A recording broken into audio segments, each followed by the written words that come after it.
All right, hi everybody. So today's gonna be a really quick little video lecture thing because I kind of loaded you up with a lot yesterday.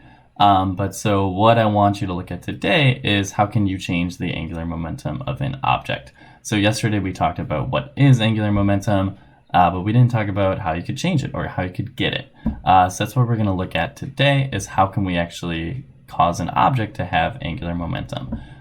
So I'm just gonna show you a quick little video, then like a brief set of notes, and then I'm gonna post in AP Classroom a quick assignment, 8 questions, not so much about angular momentum, but just really everything. This is kind of our wrap for the unit, just because I want to finish it up and start new things, and yeah, I don't know. So with those practice questions, I'm also gonna post. I feel like I don't know what to do with my hands. Like, I'm also going to post video solutions. I already have those made, so I'll just post them along with the questions in there. So you can try those out and then see how you're doing with them. If you have any questions, you can refer to those videos. And yeah, so this video, I want you to watch it, or we'll watch it together. And I want you to think about what are the people doing in the video and how they're able to change the angular momentum of the merry-go-round. I know we've watched this video before, but I always want to watch people like this doing things like this. It never gets old. So we have these people sitting in the merry-go-round. Yeah, we've seen it. And then they come and they bring their motorcycle in here.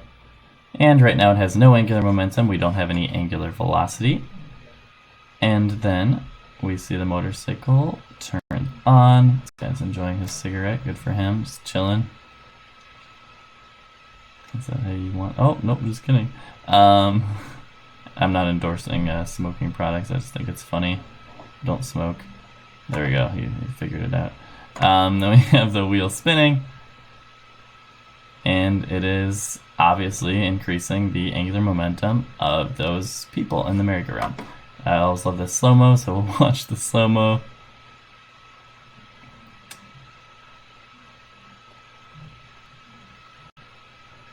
Come on. Here we go.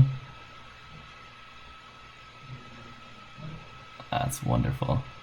Gotta love it. Gotta love it. We have this idea that we can change the angular momentum of an object, and we want to think about what's actually happening here. So what's actually happening and what's causing this change in angular momentum of our object? We have this wheel over here. This is kind of my wheel, and this is the wheel. That's the merry-go-round. So we have this wheel spinning, and wheels are rubber, and they cause this friction. So as it spins this way, we really have this frictional force acting on this merry-go-round. And this frictional force is acting perpendicular to this rotation axis, and it's acting some distance away. And that's causing our big wheel to spin.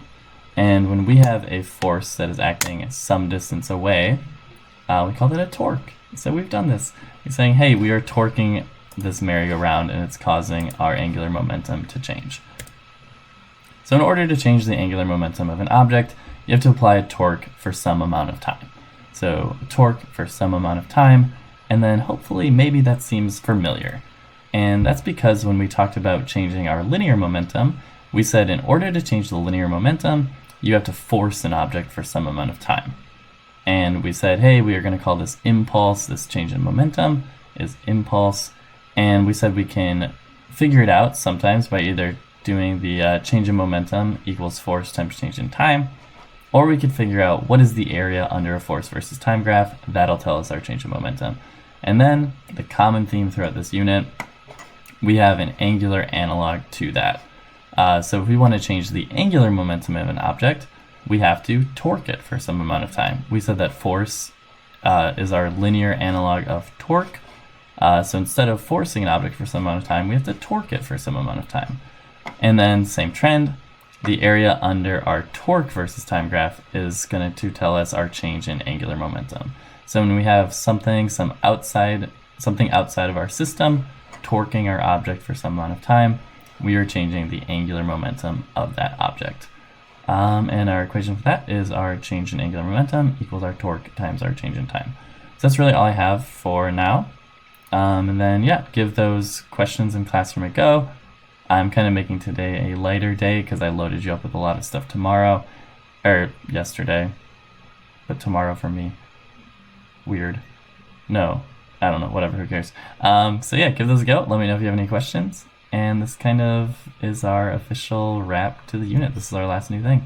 So good job. We finished our first unit of e-learning. So yeah, I'll see ya.